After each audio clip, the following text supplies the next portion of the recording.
ನಮಸ್ಕಾರ. R Kannada digital ಲೈವ್ಗೆ ಸ್ವಾಗತ. ನಾನು ಶ್ರೀಲಕ್ಷ್ಮಿ ಅಭಿಜಿತ್. ವೀಕ್ಷಕರೇ, ಜಗತ್ತಿನಲ್ಲಿ ಏನಾಗ್ತಾ ಇದೆ? ಅತ್ಯಂತ ಭೀಕರ ಸನ್ನಿವೇಶಕ್ಕೆ ಇರಾನ್, ಇಸ್ರೇಲ್, ಅಮೆರಿಕ ಯುದ್ಧ ಬಂದು ನಿಂತಿದೆ. ಯಾರು ಕೂಡ ನಿರೀಕ್ಷೆ ಮಾಡಿರಲಿಲ್ಲ ಇಷ್ಟೊಂದು ಭೀಕರ ಪರಿಣಾಮವನ್ನು ಈ ಯುದ್ಧ ಉಂಟು ಮಾಡಬಹುದು ಅಂತ. ಯುದ್ಧ ಅಂದರೆ ಹಾಗೇನೆ ಆರಂಭ ಮಾಡೋದಷ್ಟೇ ನಮ್ಮ ಕೈಲಿರುತ್ತೆ, ಮುಂದೆ ಅದೇನಾಗುತ್ತೆ ಅನ್ನೋದು ಯಾರಿಗೂ ಕೂಡ ಗೊತ್ತಿರೋದಿಲ್ಲ. ಅದು ಅನಿರೀಕ್ಷಿತಾನೆ. ಅಂಥದ್ದೇ ಒಂದು ಅನಿರೀಕ್ಷಿತವಾದಂತಹ ಅಪಾಯದ ಭೀಕರ ಸನ್ನಿವೇಶದಲ್ಲಿ ಈ ಯುದ್ಧ ಬಂದು ನಿಂತಿದೆ. ಈಗ ಇರಾನ್ ಮೇಲೆ ಸಿಕ್ಕಾಪಟ್ಟೆ ಬೇಕಾಬಿಟ್ಟಿ ದಾಳಿ ನಡೆಸಲಾಗ್ತಾ ಇದೆ. ಅಷ್ಟೇ ಅಲ್ಲ, ಇರಾನ್ ಕೂಡ ಸುಮ್ಮನೆ ಇರ್ತಾ ಇಲ್ಲ, ಶರಣಾಗ್ತಾ ಇಲ್ಲ, ಬದಲಾಗಿ ನಿರಂತರವಾಗಿ ಪ್ರತಿದಾಳಿಯನ್ನು ನಡೆಸ್ತಾನೆ ಇದೆ. ಇಸ್ರೇಲ್ ತೈಲ ಸಂಗ್ರಹಾಗಾರದ ಮೇಲೆ ಇರಾನ್ ದಾಳಿ ಮಾಡೋದಕ್ಕೆ ಪ್ರಯತ್ನ ಪಡ್ತು. ಬದಲಾಗಿ ಇರಾನ್ 5 ತೈಲ ಸಂಗ್ರಹಾಗಾರಗಳ ಮೇಲೆ ಅಮೆರಿಕ ದಾಳಿ ಮಾಡಿದೆ. ಈಗ ಇನ್ನೊಂದೇನು ಅನಿಸ್ತಾ ಇದೆ ಅಂತಂದರೆ, probability America mother of all bombs ಅಂತ ಹೇಳುವಂಥ ಒಂದು ಬಾಂಬ್ ಏನಿದೆ, ಅದನ್ನು ಜಗತ್ತಿನ ಸದ್ಯದ ಶಕ್ತಿಶಾಲಿ ಬಾಂಬ್ ಅಂತ ಹೇಳಲಾಗ್ತಾ ಇದೆ, ಅದನ್ನು ಇರಾನ್ ಮೇಲೆ ಪ್ರಯೋಗ ಮಾಡಬಹುದಾ ಅಂತ. ಏನಿದು ಮದರ್ ಆಫ್ ಆಲ್ ಬಾಂಬ್ಸ್ ಅಂತ ನೋಡ್ತಾ ಹೋಗೋದಾದ್ರೆ, ಅಮೆರಿಕ ಸೇನೆ ಅಭಿವೃದ್ಧಿಪಡಿಸಿರ್ತಕ್ಕಂಥ ಅತಿ ದೊಡ್ಡ ಮತ್ತು ಅತ್ಯಂತ ಶಕ್ತಿಶಾಲಿ ಬಾಂಬ್ ಇದು. ಪರಮಾಣು ರಹಿತವಾದ ಅತ್ಯಂತ ದೊಡ್ಡ, ಅತ್ಯಂತ ಶಕ್ತಿಶಾಲಿ ಬಾಂಬ್ ಇದು. ಸೊ 9,800 kg ತೂಕ, 9,800 kg ತೂಕ ಉಳ್ಳಂತಹ ಬಾಂಬ್ ಇದು.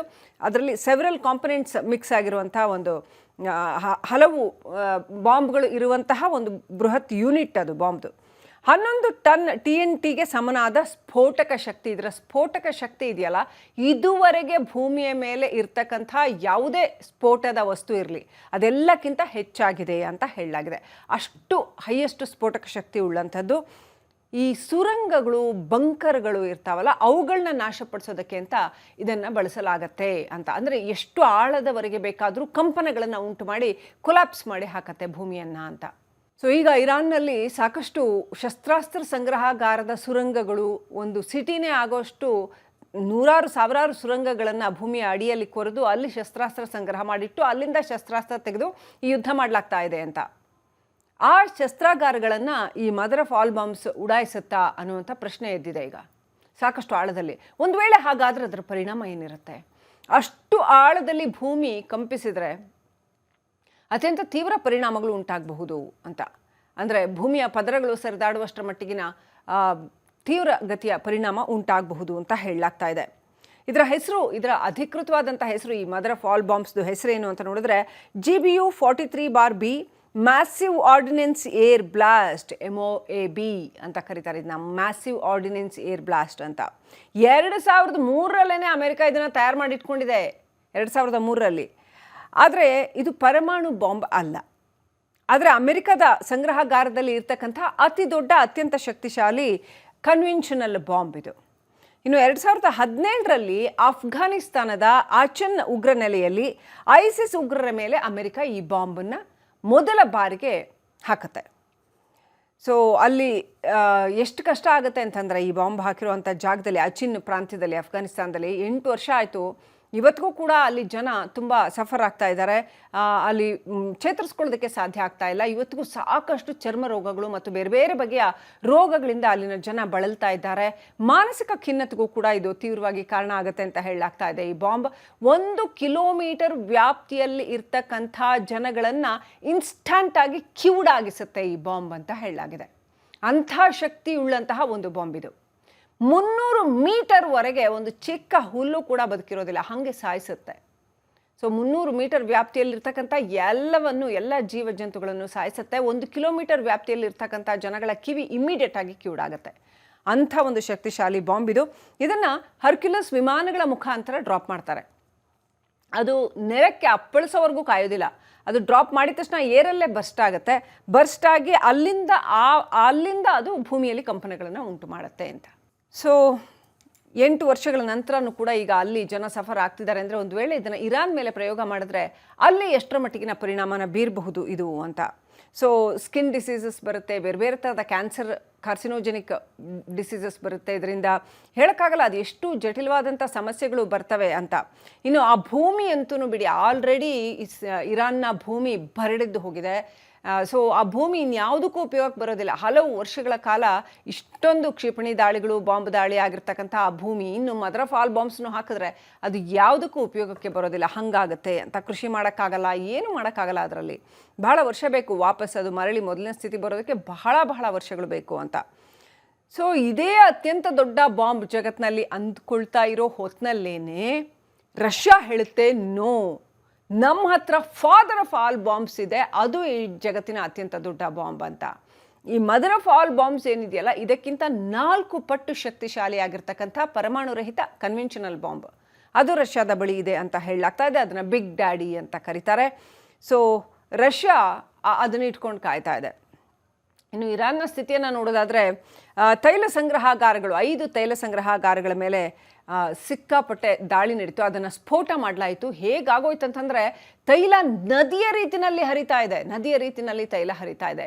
ಆ ಬೆಂಕಿ ಹೊತ್ಕೊಂಡ ನದಿ, ಬೆಂಕಿಯ ನದಿ ಅಂತ ಕರಿಬೋದು, ಆ ರೀತಿಯಲ್ಲಿ ತೈಲ ಹರಿತಾ ಇದೆ ಅಲ್ಲಿ. ಸೊ ಇಮ್ಯಾಜಿನ್ ಮಾಡ್ಕೊಳ್ಳಿ, ಒಂದು ಇಡೀ ನಗರದ ಸುತ್ತ 5 ತೈಲ ಸಂಗ್ರಹಾಗಾರಗಳಲ್ಲಿನ ತೈಲ ನದಿ ರೀತಿಯಲ್ಲಿ ಹರಿದ್ರೆ ಆ ಜಾಗ ಏನು ಆಗಬಹುದು, ಅಲ್ಲಿನ ಸುತ್ತಮುತ್ತ ಪರಿಣಾಮ ಏನಾಗಬಹುದು, ಅಲ್ಲಿನ ವಾಯು ಏನಾಗಿರಬಹುದು. ಸೊ ಇನ್ನೊಂದು ಕಡೆ ಇರಾನ್ನ ಒಟ್ಟು ಆರ್ಥಿಕತೆ ನೆಲಕಚ್ಚಿದೆ. ಅದನ್ನು ರೀಬಿಲ್ಡ್ ಮಾಡೋಕ್ಕೆ ಇನ್ನೂ ಭಾಳ ವರ್ಷಗಳು ಬೇಕು. ಮತ್ತೊಂದು ಕಡೆ ಈ ತೈಲ ಇದೆಯಲ್ಲ ಅದು ಆವಿಯಾಗಿ ಆಕಾಶದಲ್ಲಿ ಹೋಗಿ ಅಲ್ಲಿ ಫೈರ್ ಕ್ಯಾಚ್ ಆಗಿ ಬೆಂಕಿಯ ಮಳೆ ರೀತಿಯಲ್ಲಿ ಆಗ್ತಾ ಇದೆ ಅಂತ. ಒಂದು ಕಡೆ ಕಪ್ಪು ವಿಷಾನಿಲದ ಮಳೆ, ಮತ್ತೊಂದು ಕಡೆ ಬೆಂಕಿಯ ಮಳೆ, ಹೀಟ್ ವೇವ್ಸು ಎಲ್ಲ ಆಗ್ತಾ ಇದೆ ಇರಾನ್ನಲ್ಲಿ ಅಂತ.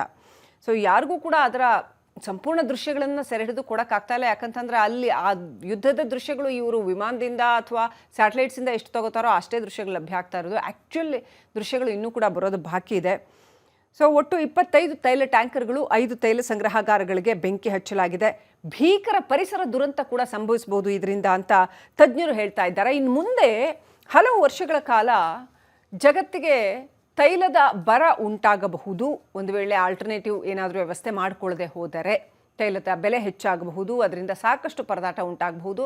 ಇದೆಲ್ಲದರ ಜೊತೆಗೆ ಇಷ್ಟೊಂದು ಬಾಂಬಿಂಗ್, ಇಷ್ಟೊಂದು ಅಸ್ತ್ರಗಳನ್ನು ಬಳಕೆ ಮಾಡಿರೋದ್ರಿಂದ ಜಗತ್ತಿನ ಈ ಭಾಗದಲ್ಲಿ, ಪೂರ್ವ ಏಷ್ಯಾ ಮತ್ತು ಎಲ್ಲಿ ಈ ಬಾಂಬಿಂಗ್ಸ್ ಎಲ್ಲ ಆಗಿದೆ, ಮಿಡ್ಲ್ ಈಸ್ಟ್ ಈ ಭಾಗದಲ್ಲಿ ಸಿಕ್ಕಾಪಟ್ಟೆ ಸ್ಕಿನ್ ಡಿಸೀಸು ಅಂಥವೆಲ್ಲ ಬರ್ಬೋದು. ಒಂದು, ಎರಡನೇದಾಗಿ ಭೀಕರ ಪಾರಿಸರಿಕ ದುರಂತ ಆಗಬಹುದು ಇಲ್ಲಿ ಅಂತ. ಅಂದರೆ ಅದು ಭೂಕಂಪ ಇರ್ಬೋದು ಅಥವಾ ಬೇರೆ ಯಾವುದೇ ಥರದ ಪಾರಿಸರಿಕ, ಭೂಮಿಯನ್ನು ನಾವು ಸಿಕ್ಕಾಪಟ್ಟೆ ಅಲ್ಲಿ ಹಾಳು ಮಾಡಿರೋದ್ರಿಂದ ಭೀಕರ ಪಾರಿಸರಿಕ ದುರಂತ ಆಗಬಹುದು ಇಲ್ಲಿ ಅಂತ ತಜ್ಞರು ಹೇಳ್ತಾ ಇದ್ದಾರೆ. ಸೊ ಯುದ್ಧ ಅಂತಂದರೆ ಅದು ಎಷ್ಟು ದೊಡ್ಡ ಅಡ್ಡ ಪರಿಣಾಮಗಳನ್ನು, ಭೀಕರ ಪರಿಣಾಮಗಳನ್ನು ಉಂಟು ಮಾಡುತ್ತೆ ಅನ್ನೋದಕ್ಕೆ ಈ ಯುದ್ಧನೇ ಸಾಕ್ಷಿ. ನೋಡ್ತಾ ಇರಿ ರಿಪಬ್ಲಿಕ್ ಕನ್ನಡ, ಇದು ನಿಮ್ಮ ಧ್ವನಿ. ನಮಸ್ಕಾರ, ಆರ್ ಕನ್ನಡ ಡಿಜಿಟಲ್ ಲೈವ್ಗೆ ಸ್ವಾಗತ. ನಾನು ಶ್ರೀಲಕ್ಷ್ಮಿ ಅಭಿಜಿತ್. ವೀಕ್ಷಕರೇ, ಜಗತ್ತಿನಲ್ಲಿ ಏನಾಗ್ತಾ ಇದೆ, ಅತ್ಯಂತ ಭೀಕರ ಸನ್ನಿವೇಶಕ್ಕೆ ಇರಾನ್, ಇಸ್ರೇಲ್, ಅಮೆರಿಕ ಯುದ್ಧ ಬಂದು ನಿಂತಿದೆ. ಯಾರು ಕೂಡ ನಿರೀಕ್ಷೆ ಮಾಡಿರಲಿಲ್ಲ ಇಷ್ಟೊಂದು ಭೀಕರ ಪರಿಣಾಮವನ್ನು ಈ ಯುದ್ಧ ಉಂಟು ಮಾಡಬಹುದು ಅಂತ. ಯುದ್ಧ ಅಂದರೆ ಹಾಗೇನೆ, ಆರಂಭ ಮಾಡೋದಷ್ಟೇ ನಮ್ಮ ಕೈಲಿರುತ್ತೆ, ಮುಂದೆ ಅದೇನಾಗುತ್ತೆ ಅನ್ನೋದು ಯಾರಿಗೂ ಕೂಡ ಗೊತ್ತಿರೋದಿಲ್ಲ, ಅದು ಅನಿರೀಕ್ಷಿತನೇ. ಅಂಥದ್ದೇ ಒಂದು ಅನಿರೀಕ್ಷಿತವಾದಂತಹ ಅಪಾಯದ ಭೀಕರ ಸನ್ನಿವೇಶದಲ್ಲಿ ಈ ಯುದ್ಧ ಬಂದು ನಿಂತಿದೆ. ಈಗ ಇರಾನ್ ಮೇಲೆ ಸಿಕ್ಕಾಪಟ್ಟೆ ಬೇಕಾಬಿಟ್ಟಿ ದಾಳಿ ನಡೆಸಲಾಗ್ತಾ ಇದೆ. ಅಷ್ಟೇ ಅಲ್ಲ, ಇರಾನ್ ಕೂಡ ಸುಮ್ಮನೆ ಇರ್ತಾ ಇಲ್ಲ, ಶರಣಾಗ್ತಾ ಇಲ್ಲ, ಬದಲಾಗಿ ನಿರಂತರವಾಗಿ ಪ್ರತಿದಾಳಿಯನ್ನು ನಡೆಸ್ತಾನೆ ಇದೆ. ಇಸ್ರೇಲ್ ತೈಲ ಸಂಗ್ರಹಾಗಾರದ ಮೇಲೆ ಇರಾನ್ ದಾಳಿ ಮಾಡೋದಕ್ಕೆ ಪ್ರಯತ್ನ ಪಡ್ತು. ಬದಲಾಗಿ ಇರಾನ್ 5 ತೈಲ ಸಂಗ್ರಹಾಗಾರಗಳ ಮೇಲೆ ಅಮೆರಿಕ ದಾಳಿ ಮಾಡಿದೆ. ಈಗ ಇನ್ನೊಂದೇನು ಅನಿಸ್ತಾ ಇದೆ ಅಂತಂದರೆ, probability America mother of all bombs ಅಂತ ಹೇಳುವಂಥ ಒಂದು ಬಾಂಬ್ ಏನಿದೆ, ಅದನ್ನು ಜಗತ್ತಿನ ಸದ್ಯದ ಶಕ್ತಿಶಾಲಿ ಬಾಂಬ್ ಅಂತ ಹೇಳಲಾಗ್ತಾ ಇದೆ, ಅದನ್ನು ಇರಾನ್ ಮೇಲೆ ಪ್ರಯೋಗ ಮಾಡಬಹುದಾ ಅಂತ. ಏನಿದು ಮದರ್ ಆಫ್ ಆಲ್ ಬಾಂಬ್ಸ್ ಅಂತ ನೋಡ್ತಾ ಹೋಗೋದಾದ್ರೆ, ಅಮೆರಿಕ ಸೇನೆ ಅಭಿವೃದ್ಧಿಪಡಿಸಿರ್ತಕ್ಕಂಥ ಅತಿ ದೊಡ್ಡ ಮತ್ತು ಅತ್ಯಂತ ಶಕ್ತಿಶಾಲಿ ಬಾಂಬ್ ಇದು. ಪರಮಾಣು ರಹಿತವಾದ ಅತ್ಯಂತ ದೊಡ್ಡ, ಅತ್ಯಂತ ಶಕ್ತಿಶಾಲಿ ಬಾಂಬ್ ಇದು. ಸೊ 9,800 kg ತೂಕ, 9,800 kg ತೂಕ ಉಳ್ಳಂತಹ ಬಾಂಬ್ ಇದು. ಅದರಲ್ಲಿ ಸೆವೆರಲ್ ಕಾಂಪೊನೆಂಟ್ಸ್ ಮಿಕ್ಸ್ ಆಗಿರುವಂಥ ಒಂದು ಹಲವು ಬಾಂಬ್ಗಳು ಇರುವಂತಹ ಒಂದು ಬೃಹತ್ ಯೂನಿಟ್ ಅದು ಬಾಂಬ್ದು. 11 ಟನ್ TNTಗೆ ಸಮನಾದ ಸ್ಫೋಟಕ ಶಕ್ತಿ. ಇದರ ಸ್ಫೋಟಕ ಶಕ್ತಿ ಇದೆಯಲ್ಲ, ಇದುವರೆಗೆ ಭೂಮಿಯ ಮೇಲೆ ಇರ್ತಕ್ಕಂಥ ಯಾವುದೇ ಸ್ಫೋಟದ ವಸ್ತು ಇರಲಿ ಅದೆಲ್ಲಕ್ಕಿಂತ ಹೆಚ್ಚಾಗಿದೆ ಅಂತ ಹೇಳಲಾಗಿದೆ. ಅಷ್ಟು ಹೈಯೆಸ್ಟ್ ಸ್ಫೋಟಕ ಶಕ್ತಿ ಉಳ್ಳಂಥದ್ದು. ಈ ಸುರಂಗಗಳು, ಬಂಕರ್ಗಳು ಇರ್ತಾವಲ್ಲ, ಅವುಗಳನ್ನ ನಾಶಪಡಿಸೋದಕ್ಕೆ ಅಂತ ಇದನ್ನು ಬಳಸಲಾಗತ್ತೆ ಅಂತ. ಅಂದರೆ ಎಷ್ಟು ಆಳದವರೆಗೆ ಬೇಕಾದರೂ ಕಂಪನಗಳನ್ನು ಉಂಟು ಮಾಡಿ ಕೊಲಾಪ್ಸ್ ಮಾಡಿ ಹಾಕತ್ತೆ ಭೂಮಿಯನ್ನು ಅಂತ. ಸೊ ಈಗ ಇರಾನ್ನಲ್ಲಿ ಸಾಕಷ್ಟು ಶಸ್ತ್ರಾಸ್ತ್ರ ಸಂಗ್ರಹಾಗಾರದ ಸುರಂಗಗಳು ಒಂದು ಸಿಟಿನೇ ಆಗೋಷ್ಟು ನೂರಾರು ಸಾವಿರಾರು ಸುರಂಗಗಳನ್ನು ಭೂಮಿಯ ಅಡಿಯಲ್ಲಿ ಕೊರೆದು ಅಲ್ಲಿ ಶಸ್ತ್ರಾಸ್ತ್ರ ಸಂಗ್ರಹ ಮಾಡಿಟ್ಟು ಅಲ್ಲಿಂದ ಶಸ್ತ್ರಾಸ್ತ್ರ ತೆಗೆದು ಈ ಯುದ್ಧ ಮಾಡಲಾಗ್ತಾ ಇದೆ ಅಂತ. ಆ ಶಸ್ತ್ರಾಗಾರಗಳನ್ನು ಈ ಮದರ್ ಆಫ್ ಆಲ್ ಬಾಂಬ್ಸ್ ಉಡಾಯಿಸುತ್ತಾ ಅನ್ನುವಂಥ ಪ್ರಶ್ನೆ ಎದ್ದಿದೆ ಈಗ ಸಾಕಷ್ಟು ಆಳದಲ್ಲಿ. ಒಂದು ವೇಳೆ ಹಾಗಾದರೆ ಅದರ ಪರಿಣಾಮ ಏನಿರುತ್ತೆ? ಅಷ್ಟು ಆಳದಲ್ಲಿ ಭೂಮಿ ಕಂಪಿಸಿದರೆ ಅತ್ಯಂತ ತೀವ್ರ ಪರಿಣಾಮಗಳು ಉಂಟಾಗಬಹುದು ಅಂತ. ಅಂದರೆ ಭೂಮಿಯ ಪದರಗಳು ಸರಿದಾಡುವಷ್ಟರ ಮಟ್ಟಿಗಿನ ತೀವ್ರ ಗತಿಯ ಪರಿಣಾಮ ಉಂಟಾಗಬಹುದು ಅಂತ ಹೇಳಲಾಗ್ತಾ ಇದೆ. ಇದರ ಅಧಿಕೃತವಾದಂಥ ಹೆಸರು, ಈ ಮದರ್ ಆಫ್ ಆಲ್ ಬಾಂಬ್ಸ್ದು ಹೆಸರೇನು ಅಂತ ನೋಡಿದ್ರೆ GBU-43-B massive ordinance air blast, MOAB ಅಂತ ಕರೀತಾರೆ. ಇದನ್ನ ಮ್ಯಾಸಿವ್ ಆರ್ಡಿನೆನ್ಸ್ ಏರ್ ಬ್ಲಾಸ್ಟ್ ಅಂತ. 2003ರಲ್ಲೇ ಅಮೆರಿಕ ಇದನ್ನು ತಯಾರು ಮಾಡಿ ಇಟ್ಕೊಂಡಿದೆ, 2003ರಲ್ಲಿ. ಆದರೆ ಇದು ಪರಮಾಣು ಬಾಂಬ್ ಅಲ್ಲ.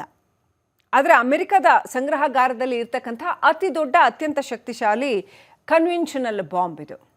ಇನ್ನು 2017ರಲ್ಲಿ ಅಫ್ಘಾನಿಸ್ತಾನದ ಆಚನ್ ಉಗ್ರ ನೆಲೆಯಲ್ಲಿ ಐಸಿಸ್ ಉಗ್ರರ ಮೇಲೆ ಅಮೆರಿಕ ಈ ಬಾಂಬನ್ನು ಮೊದಲ ಬಾರಿಗೆ ಹಾಕುತ್ತೆ.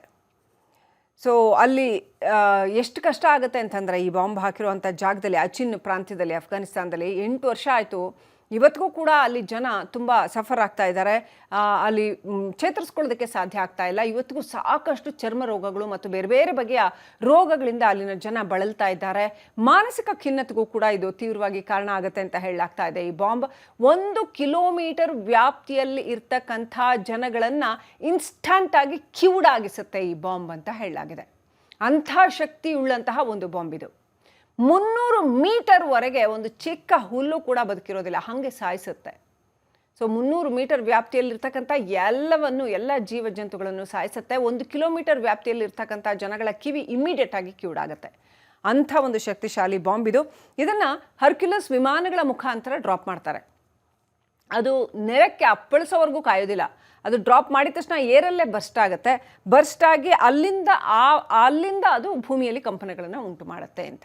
ಸೊ 8 ವರ್ಷಗಳ ನಂತರನೂ ಕೂಡ ಈಗ ಅಲ್ಲಿ ಜನ ಸಫರ್ ಆಗ್ತಿದ್ದಾರೆ. ಅಂದರೆ ಒಂದು ವೇಳೆ ಇದನ್ನು ಇರಾನ್ ಮೇಲೆ ಪ್ರಯೋಗ ಮಾಡಿದ್ರೆ ಅಲ್ಲಿ ಎಷ್ಟರ ಮಟ್ಟಿಗಿನ ಪರಿಣಾಮನ ಬೀರಬಹುದು ಇದು ಅಂತ. ಸೊ ಸ್ಕಿನ್ ಡಿಸೀಸಸ್ ಬರುತ್ತೆ, ಬೇರೆ ಬೇರೆ ಥರದ ಕಾರ್ಸಿನೋಜೆನಿಕ್ ಡಿಸೀಸಸ್ ಬರುತ್ತೆ. ಇದರಿಂದ ಹೇಳೋಕ್ಕಾಗಲ್ಲ ಅದು ಎಷ್ಟು ಜಟಿಲವಾದಂಥ ಸಮಸ್ಯೆಗಳು ಬರ್ತವೆ ಅಂತ. ಇನ್ನು ಆ ಭೂಮಿ ಅಂತೂ ಬಿಡಿ, ಆಲ್ರೆಡಿ ಇರಾನ್ನ ಭೂಮಿ ಬರಡಿದ್ದು ಹೋಗಿದೆ. ಸೊ ಆ ಭೂಮಿ ಇನ್ಯಾವುದಕ್ಕೂ ಉಪಯೋಗಕ್ಕೆ ಬರೋದಿಲ್ಲ. ಹಲವು ವರ್ಷಗಳ ಕಾಲ ಇಷ್ಟೊಂದು ಕ್ಷಿಪಣಿ ದಾಳಿಗಳು, ಬಾಂಬ್ ದಾಳಿ ಆಗಿರ್ತಕ್ಕಂಥ ಆ ಭೂಮಿ ಇನ್ನು ಮದರ್ ಆಫ್ ಆಲ್ ಬಾಂಬ್ಸ್ನು ಹಾಕಿದ್ರೆ ಅದು ಯಾವುದಕ್ಕೂ ಉಪಯೋಗಕ್ಕೆ ಬರೋದಿಲ್ಲ, ಹಾಗಾಗುತ್ತೆ ಅಂತ. ಕೃಷಿ ಮಾಡೋಕ್ಕಾಗಲ್ಲ, ಏನೂ ಮಾಡೋಕ್ಕಾಗಲ್ಲ. ಅದರಲ್ಲಿ ಬಹಳ ವರ್ಷ ಬೇಕು ವಾಪಸ್ ಅದು ಮರಳಿ ಮೊದಲನೇ ಸ್ಥಿತಿ ಬರೋದಕ್ಕೆ, ಬಹಳ ವರ್ಷಗಳು ಬೇಕು ಅಂತ. ಸೊ ಇದೇ ಅತ್ಯಂತ ದೊಡ್ಡ ಬಾಂಬ್ ಜಗತ್ತಿನಲ್ಲಿ ಅಂದ್ಕೊಳ್ತಾ ಇರೋ ಹೊತ್ತಿನಲ್ಲೇನೆ ರಷ್ಯಾ ಹೇಳುತ್ತೆ, ನೋ, ನಮ್ಮ ಹತ್ರ ಫಾದರ್ ಆಫ್ ಆಲ್ ಬಾಂಬ್ಸ್ ಇದೆ, ಅದು ಈ ಜಗತ್ತಿನ ಅತ್ಯಂತ ದೊಡ್ಡ ಬಾಂಬ್ ಅಂತ. ಈ ಮದರ್ ಆಫ್ ಆಲ್ ಬಾಂಬ್ಸ್ ಏನಿದೆಯಲ್ಲ, ಇದಕ್ಕಿಂತ 4 ಪಟ್ಟು ಶಕ್ತಿಶಾಲಿಯಾಗಿರ್ತಕ್ಕಂಥ ಪರಮಾಣು ರಹಿತ ಕನ್ವೆನ್ಷನಲ್ ಬಾಂಬ್ ಅದು ರಷ್ಯಾದ ಬಳಿ ಇದೆ ಅಂತ ಹೇಳಲಾಗ್ತಾ ಇದೆ. ಅದನ್ನು ಬಿಗ್ ಡ್ಯಾಡಿ ಅಂತ ಕರೀತಾರೆ. ಸೊ ರಷ್ಯಾ ಅದನ್ನ ಇಟ್ಕೊಂಡು ಕಾಯ್ತಾ ಇದೆ. ಇನ್ನು ಇರಾನ್ನ ಸ್ಥಿತಿಯನ್ನು ನೋಡೋದಾದರೆ, ತೈಲ ಸಂಗ್ರಹಾಗಾರಗಳು, 5 ತೈಲ ಸಂಗ್ರಹಾಗಾರಗಳ ಮೇಲೆ ಸಿಕ್ಕಾಪಟ್ಟೆ ದಾಳಿ ನಡೀತು. ಅದನ್ನು ಸ್ಫೋಟ ಮಾಡಲಾಯಿತು. ಹೇಗಾಗೋಯ್ತು ಅಂತಂದರೆ, ತೈಲ ನದಿಯ ರೀತಿಯಲ್ಲಿ ಹರಿತಾ ಇದೆ, ನದಿಯ ರೀತಿಯಲ್ಲಿ ತೈಲ ಹರಿತಾ ಇದೆ. ಆ ಬೆಂಕಿ ಹೊತ್ಕೊಂಡ ನದಿ, ಬೆಂಕಿಯ ನದಿ ಅಂತ ಕರಿಬೋದು, ಆ ರೀತಿಯಲ್ಲಿ ತೈಲ ಹರಿತಾ ಇದೆ ಅಲ್ಲಿ. ಸೊ ಇಮ್ಯಾಜಿನ್ ಮಾಡ್ಕೊಳ್ಳಿ, ಒಂದು ಇಡೀ ನಗರದ ಸುತ್ತ 5 ತೈಲ ಸಂಗ್ರಹಾಗಾರಗಳಲ್ಲಿನ ತೈಲ ನದಿ ರೀತಿಯಲ್ಲಿ ಹರಿದ್ರೆ ಆ ಜಾಗ ಏನು ಆಗಬಹುದು, ಅಲ್ಲಿನ ಸುತ್ತಮುತ್ತ ಪರಿಣಾಮ ಏನಾಗಬಹುದು, ಅಲ್ಲಿನ ವಾಯು ಏನಾಗಿರಬಹುದು. ಸೊ ಇನ್ನೊಂದು ಕಡೆ ಇರಾನ್ನ ಒಟ್ಟು ಆರ್ಥಿಕತೆ ನೆಲಕಚ್ಚಿದೆ. ಅದನ್ನು ರೀಬಿಲ್ಡ್ ಮಾಡೋಕ್ಕೆ ಇನ್ನೂ ಭಾಳ ವರ್ಷಗಳು ಬೇಕು. ಮತ್ತೊಂದು ಕಡೆ ಈ ತೈಲ ಇದೆಯಲ್ಲ, ಅದು ಆವಿಯಾಗಿ ಆಕಾಶದಲ್ಲಿ ಹೋಗಿ ಅಲ್ಲಿ ಫೈರ್ ಕ್ಯಾಚ್ ಆಗಿ ಬೆಂಕಿಯ ಮಳೆ ರೀತಿಯಲ್ಲಿ ಆಗ್ತಾ ಇದೆ ಅಂತ. ಒಂದು ಕಡೆ ಕಪ್ಪು ವಿಷಾನಿಲದ ಮಳೆ, ಮತ್ತೊಂದು ಕಡೆ ಬೆಂಕಿಯ ಮಳೆ, ಹೀಟ್ ವೇವ್ಸು ಎಲ್ಲ ಆಗ್ತಾ ಇದೆ ಇರಾನ್ನಲ್ಲಿ ಅಂತ. ಸೊ ಯಾರಿಗೂ ಕೂಡ ಅದರ ಸಂಪೂರ್ಣ ದೃಶ್ಯಗಳನ್ನು ಸೆರೆ ಹಿಡಿದು ಕೊಡೋಕ್ಕಾಗ್ತಾ ಇಲ್ಲ. ಯಾಕಂತಂದರೆ ಅಲ್ಲಿ ಆ ಯುದ್ಧದ ದೃಶ್ಯಗಳು ಇವರು ವಿಮಾನದಿಂದ ಅಥವಾ ಸ್ಯಾಟಲೈಟ್ಸಿಂದ ಎಷ್ಟು ತಗೋತಾರೋ ಅಷ್ಟೇ ದೃಶ್ಯಗಳು ಲಭ್ಯ ಆಗ್ತಾ ಇರೋದು. ಆ್ಯಕ್ಚುಲಿ ದೃಶ್ಯಗಳು ಇನ್ನೂ ಕೂಡ ಬರೋದು ಬಾಕಿ ಇದೆ.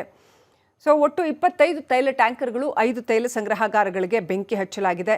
ಭೀಕರ ಪರಿಸರ ದುರಂತ ಕೂಡ ಸಂಭವಿಸಬಹುದು ಇದರಿಂದ ಅಂತ ತಜ್ಞರು ಹೇಳ್ತಾ ಇದ್ದಾರೆ. ಇನ್ನು ಮುಂದೆ ಹಲವು ವರ್ಷಗಳ ಕಾಲ ಜಗತ್ತಿಗೆ ತೈಲದ ಬರ ಉಂಟಾಗಬಹುದು. ಒಂದು ವೇಳೆ ಆಲ್ಟರ್ನೇಟಿವ್ ಏನಾದರೂ ವ್ಯವಸ್ಥೆ ಮಾಡಿಕೊಳ್ಳದೆ ಹೋದರೆ ತೈಲದ ಬೆಲೆ ಹೆಚ್ಚಾಗಬಹುದು, ಅದರಿಂದ ಸಾಕಷ್ಟು ಪರದಾಟ ಉಂಟಾಗಬಹುದು. ಇದೆಲ್ಲದರ ಜೊತೆಗೆ ಇಷ್ಟೊಂದು ಬಾಂಬಿಂಗ್, ಇಷ್ಟೊಂದು ಅಸ್ತ್ರಗಳನ್ನು ಬಳಕೆ ಮಾಡಿರೋದ್ರಿಂದ ಜಗತ್ತಿನ ಈ ಭಾಗದಲ್ಲಿ, ಪೂರ್ವ ಏಷ್ಯಾ ಮತ್ತು ಎಲ್ಲಿ ಈ ಬಾಂಬಿಂಗ್ಸ್ ಎಲ್ಲ ಆಗಿದೆ, ಮಿಡ್ಲ್ ಈಸ್ಟ್ ಈ ಭಾಗದಲ್ಲಿ ಸಿಕ್ಕಾಪಟ್ಟೆ ಸ್ಕಿನ್ ಡಿಸೀಸು ಅಂಥವೆಲ್ಲ ಬರ್ಬೋದು. ಒಂದು, ಎರಡನೇದಾಗಿ ಭೀಕರ ಪಾರಿಸರಿಕ ದುರಂತ ಆಗಬಹುದು ಇಲ್ಲಿ ಅಂತ. ಅಂದರೆ ಅದು ಭೂಕಂಪ ಇರ್ಬೋದು ಅಥವಾ ಬೇರೆ ಯಾವುದೇ ಥರದ ಪಾರಿಸರಿಕ, ಭೂಮಿಯನ್ನು ನಾವು ಸಿಕ್ಕಾಪಟ್ಟೆ ಅಲ್ಲಿ ಹಾಳು ಮಾಡಿರೋದ್ರಿಂದ ಭೀಕರ ಪಾರಿಸರಿಕ ದುರಂತ ಆಗಬಹುದು ಇಲ್ಲಿ ಅಂತ ತಜ್ಞರು ಹೇಳ್ತಾ ಇದ್ದಾರೆ. ಸೊ ಯುದ್ಧ ಅಂತಂದರೆ ಅದು ಎಷ್ಟು ದೊಡ್ಡ ಅಡ್ಡ ಪರಿಣಾಮಗಳನ್ನು, ಭೀಕರ ಪರಿಣಾಮಗಳನ್ನು ಉಂಟು ಮಾಡುತ್ತೆ ಅನ್ನೋದಕ್ಕೆ ಈ ಯುದ್ಧನೇ ಸಾಕ್ಷಿ. ನೋಡ್ತಾ ಇರಿ ರಿಪಬ್ಲಿಕ್ ಕನ್ನಡ, ಇದು ನಿಮ್ಮ ಧ್ವನಿ.